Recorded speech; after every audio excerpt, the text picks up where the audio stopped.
the organizers for giving me the opportunity to give a talk. So I'm going to talk about joint work with Jennifer Morse, and basically what we have been doing is combining two big theories, namely crystal bases and affine Schubert calculus. And by doing that, we are able to get some structure coefficients of certain things. I will talk about them that are hard to get. And to get you into the right mindset, the first thing that I want to do is actually talk about first the Littlewood-Richardson coefficients, because they are kind of our base case, and then I will talk about the variations that Bernard-Leclerc, some of which Bernard-Leclerc already mentioned. Then I will tell you the crystals that we are looking at. Namely, these will be crystals on certain combinatorial objects that come out of the affine Schubert calculus. And then I will tell you about all the results that we can get. And one thing I should say, so Jennifer changed some of the slides. And you can't see that, but the slide is now called "The Talk Without K-Sure." And if you know Jennifer, I mean, all she does is K-Sure functions, so this will be the one without K-Sures, but there will actually be K-Sure functions. Okay, so I'm going to start with the Littlewood-Richardson coefficients, and they pop up everywhere. They are indexed by partitions, and they, for example, appear if you look at GLN representations. If you take tensor products and you decompose tensor products, they pop up. They also pop up if you look at symmetric functions, in particular the Schur functions. And I want to focus here actually on the case where we take a Schur function indexed by skew partitions. If you expand that in terms of Schur functions, you get the Littlewood-Richardson coefficients. And they also come up if you look at the Grassmannian and structure coefficients of the cohomology of the Grassmannian. So how do crystals come into this picture? Well, crystals are oriented graphs, so they have vertices and they have colored edges, so I color them by I. I usually runs in our case just from 1 up to some number L. And so in this graph, if you have an edge from B to B prime colored I, that means that there's some crystal or Kashiwara operator Fi that goes from B to B prime. And well, why is this important? Well, because there's this very important theorem by Kashiwara which says that if you look at the connected components of your crystal, then they are in one-to-one correspondence with the irreducibles, and well, they are all labeled by the highest weight element, so you can think of the Fi as a lowering operator, the Ei as a raising operator. So when I say ERB is equal to 0, that means these are all the highest weight elements. So the irreducible components are basically labeled by the highest weight crystal elements. And in particular, this gives us a mechanism to get a Schur expansion, which we are interested in if we want to get the Littlewood-Richardson coefficients. So in the Schur case, what you would do is you would sum over your crystal, and in this case, the elements, the vertices of my crystal would just be skew tableau of skew-shaped mu-naught lambda, and then you sum over all weights. But if you want to get the Schur expansion, what you would do is just sum over all highest weight elements. Okay? And they are also sometimes called Yamanouchi elements.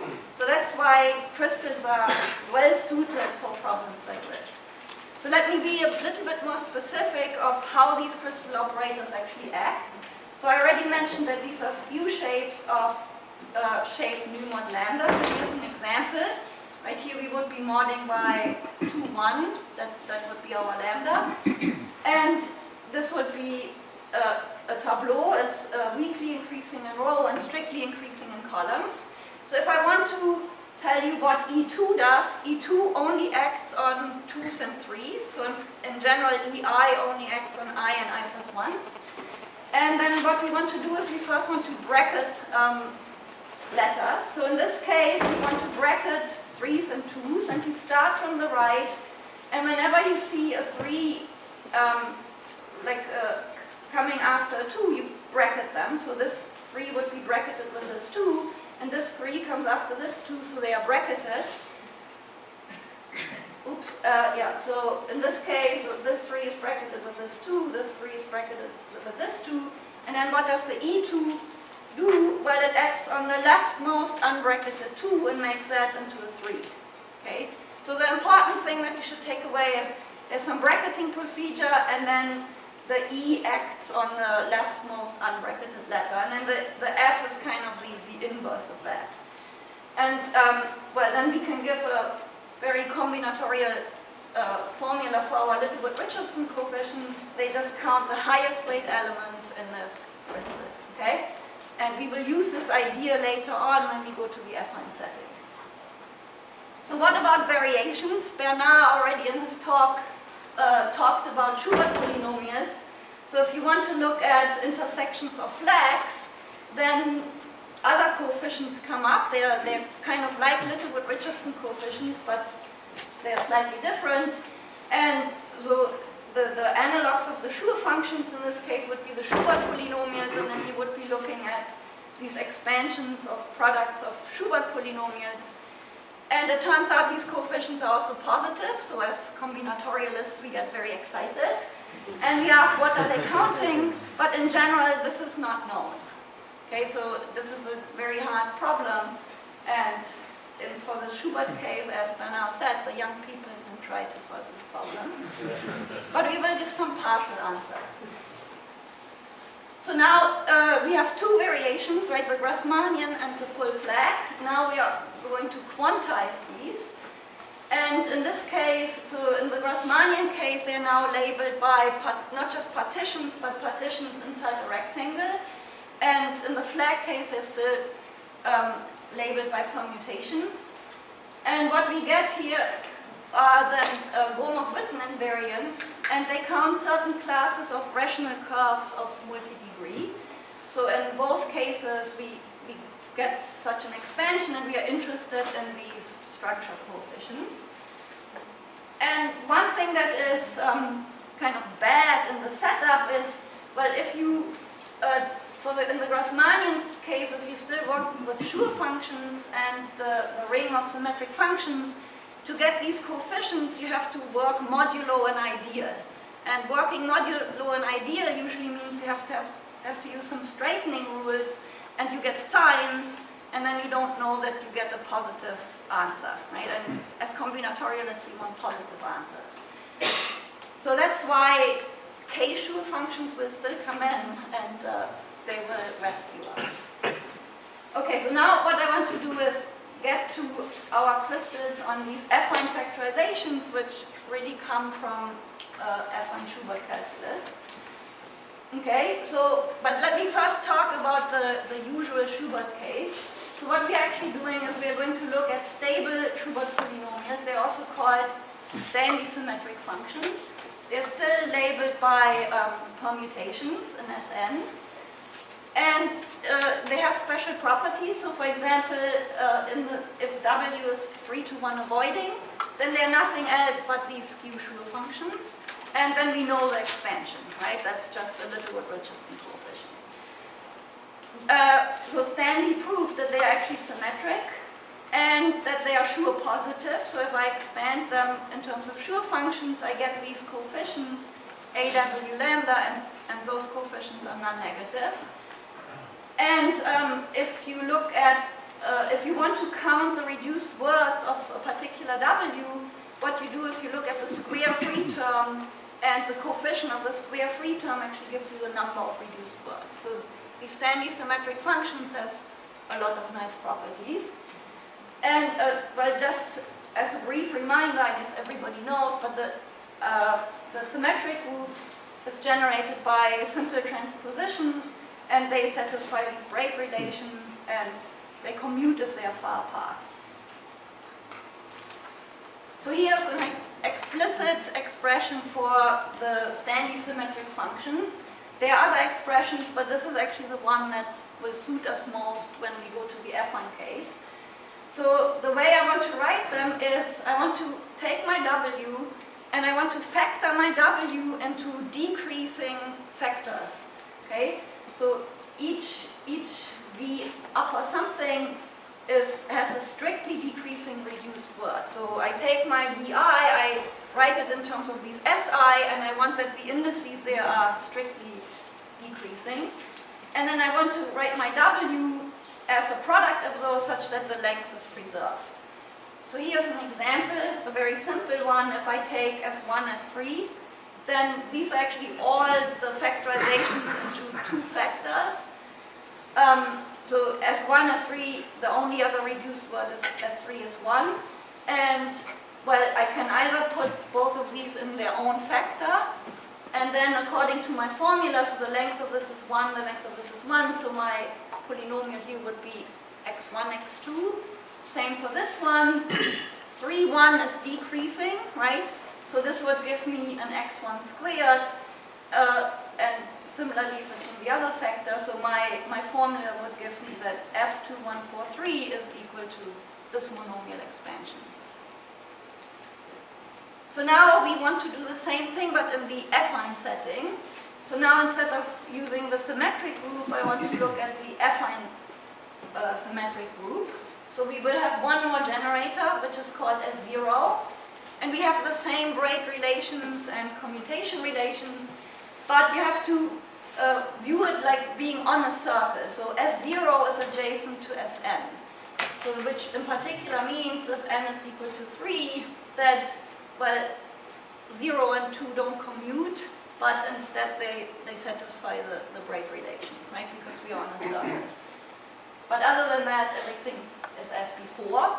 And so Thomas Lahm introduced the affine Stanley symmetric functions, and they're now very analogous. I mean, this definition is very analogous to what we had before. Namely, we are summing now over, again, decreasing words, right? So this means that a j minus 1 cannot precede a j, but remember we are on a circle, so we also don't want any n minus 1 preceding a 0. So sometimes these are also called cyclically decreasing words. So we want to have some factorization of an affine permutation into cyclically decreasing words such that the length is preserved. And here is again an example.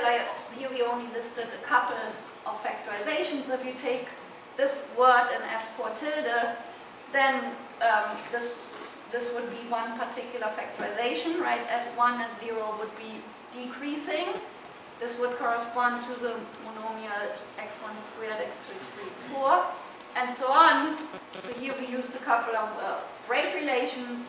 But this one here is bad when n is equal to 4 because 3 is n minus 1 and that now precedes 0, so this would not be allowed, right? So even though it looks decreasing in the affine world, it's not, so we throw that one out. Okay, so now we have these affine factorizations, and those are the objects that we want to define our crystal on. And the way I'm going to define it is an analogy to what we did before, and then you will see that it is actually a little bit more general. So remember we had our skew tableau, then we did our pairing, right? Whenever we saw a 3 before 2, we paired. And then our E2 changed the leftmost 2. So now what we are going to do is we are going to label our diagonals in our tableau, and I'm just starting at the top with 0, this would be diagonal 1, diagonal 2, diagonal 3, and so on, okay? And instead of recording everything in terms of a tableau, I'm now going to record things by the labels, so the diagonals, where my numbers sit. So since I want to do E2, remember I only care about the 2s and 3s. So this here will be the labels of where the 3 sits. Right? Here is the 3 has label 9, 8, 7, 5, 0. So these are precisely those labels. And the 2s have the label 6, 4, 3. Okay, so how do we now do our pairing? Well, so you can check that the pairing that we had before is equivalent to saying, okay, I start with my largest letter, which is 9, and my 3s, and I want to pair it with something that's bigger than the 9 in the 2s. There's nothing, so 9 is unpaired. Same for the 8, same for the 7, but the 5 has a pair, right? Because 6 is bigger, so I'm going to pair the 5 with the 6 and the 0 with the 3. So I always pair with the smallest number that is bigger. So these are these red pairings. And then I look at the rightmost unpaired letter, which is the 7. And as you notice, that precisely corresponds to the 3 that we changed before. And then what do we do for our E? Well, we moved, before we made a 3 into a 2, so now we are going to just move the 7 over to the other factor. Okay, so that's our E. But if this was odd, this would just be the same as before. But sometimes you can't just move the 7 over because it might be blocked by other letters. And what you have to do is actually use braid relations. So down here is an, I hope, well, sorry it's very low, but hope you can see. So here's an example where the unbracketed letter is the 5, but I can't just move the 5 over because it's blocked by the 4 and the 3. So what I have to do is use braid relations, and actually the 5 becomes a 3 over here. And this is actually more general than just the skew shape setting. And we will see in a second that it actually gives us a lot of new stuff. So these operators, right, they give us now again a graph. The vertices are these affine factorizations that I defined into the cyclically decreasing factors. The edges are now given by the E's and F's that I just defined on the previous slides. And then what we proved with Jennifer is that this is actually a crystal graph. Okay, it's not obvious. What we did is we checked that the Stanbridge local axioms were satisfied.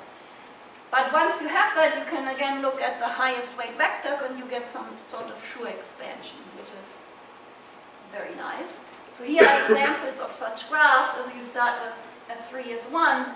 There are actually 2 highest weight vectors. You can see that the 1 is bracketed with the 3 according to our rules, right? So both of these are highest weight.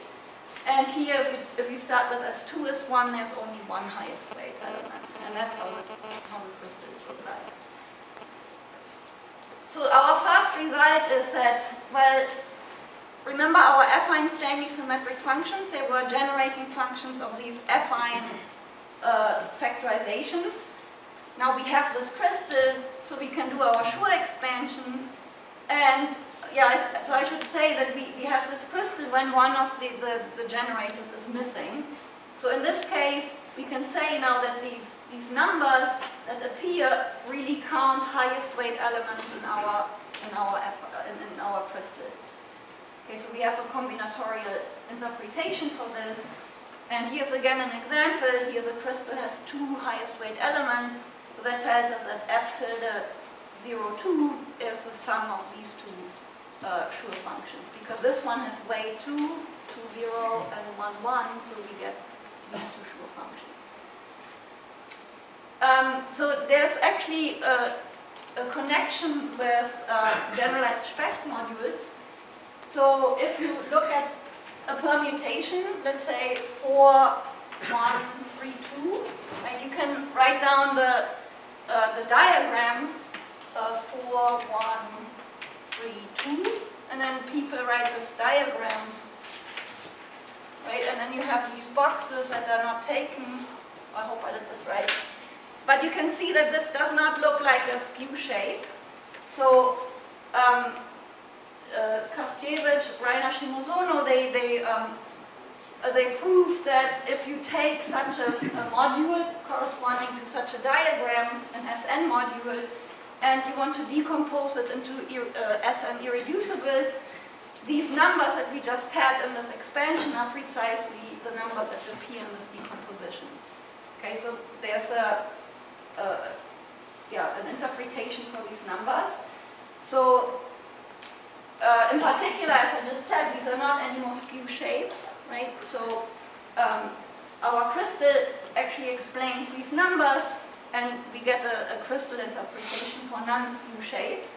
And in particular, so if we take our crystal on these affine factorization, we decompose it into these irreducible pieces, so these connected pieces, then what we showed is that this crystal isomorphism is precisely given by the Edelman-Green insertion.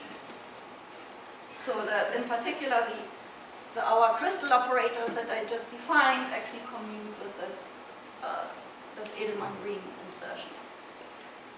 Okay, so in the last couple of minutes, what I want to do is give you more applications of this crystal. In particular, we are now going to get expressions for Gromov-Witten invariants for flags and positroid varieties using this setup. So this now relates back to the Littlewood-Richardson coefficients. And, well, so no K-Sure functions, but we have dual K-Sure functions. Okay, so these are symmetric functions indexed by skew shapes, and now the skew shapes are actually cores, K plus 1 cores. When K is very big, they are just skew-sure functions. If you take a straight shape, not a skew shape, they give you a basis of a quotient of the ring of symmetric functions.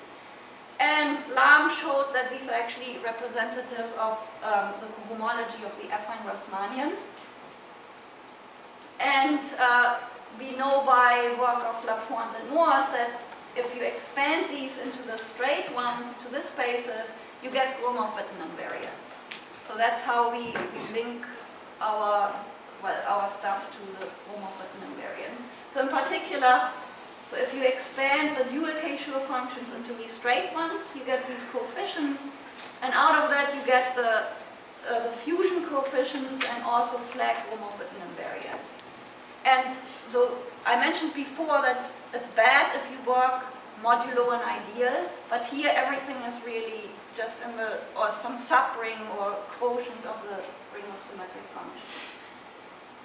And in particular, what you can get out of this is, so the case that will come out of our crystal is when the hook of mu is less than n, and the cases that are included in this is a Sure times a K-Sure function. So if you want to know those structure coefficients, all fusion coefficients, Sure times Schubert, Gromov-Witten invariants for flags, and the Schubert decomposition of positroid varieties.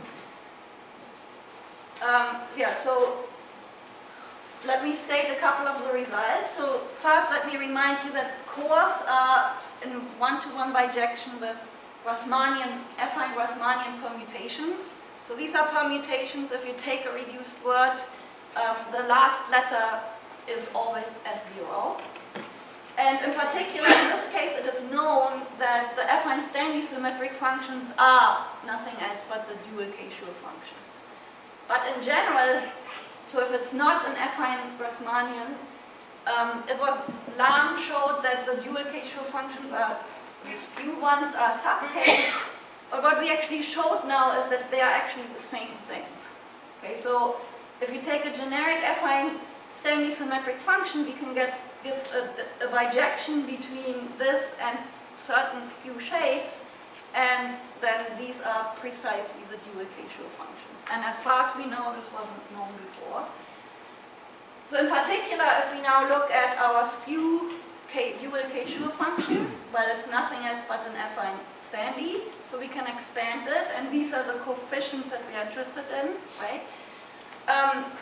And these coefficients, so in this case, when the hook of mu is less than n, we get that these are counted precisely by the affine factorizations which are killed by our crystal operators. Okay, so we have some cool crystal theoretic interpretation for these numbers, just as in the Littlewood-Richardson case. So out of this we get a lot of corollaries.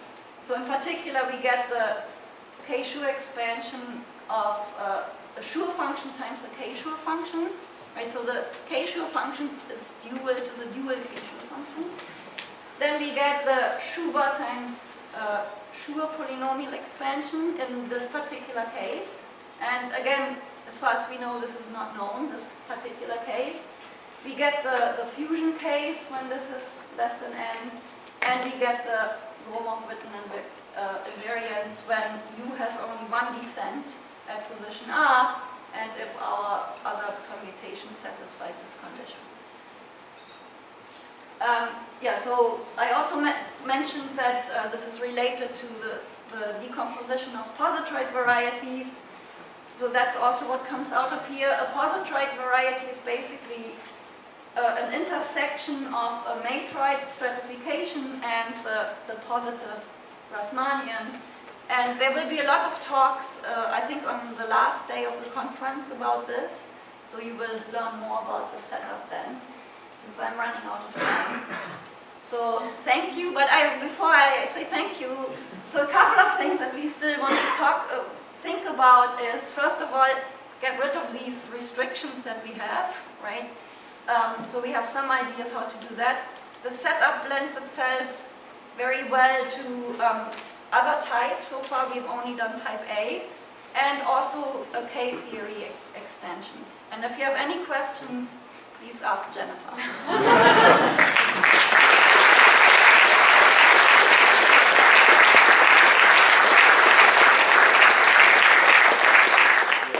Are there any questions? Yeah, I was wondering, so you said that there's a correspondence, the generics affine-Stanley symmetric functions are dual K-share functions? Yes. So can you give a sense of why that should be true? Because it's not the case for ordinary, right? They're not like skew Schur functions. No. So what's different there? Like, can you say like why it's different that's true in the affine setting but not in the non-affine setting? Well, so I mean, we found I don't quite know why it's true, but Yeah. first it was actually thought that they were just a subcase. Okay. But we now found a direct bijection which makes it work. So I think you have more degrees of freedom, so that's why, Okay. yeah, why you can make it work. But also just the generic, if you take the usual Stanley symmetrics that are not skew Schurs, those are dual K-Schur functions. Oh, okay. So it's actually, if you just worked in the K world, then that's just a special case. I see. Yeah, but he was asking, they are not skew Schur functions in general, only in the 3-to-1 avoiding. Right. Yeah. But the general Yeah. W case is a subset of dual K-Schur functions. Yes. So all of the affine Stanleys for any W is a skew dual K-Schur, but not just a skew Schur.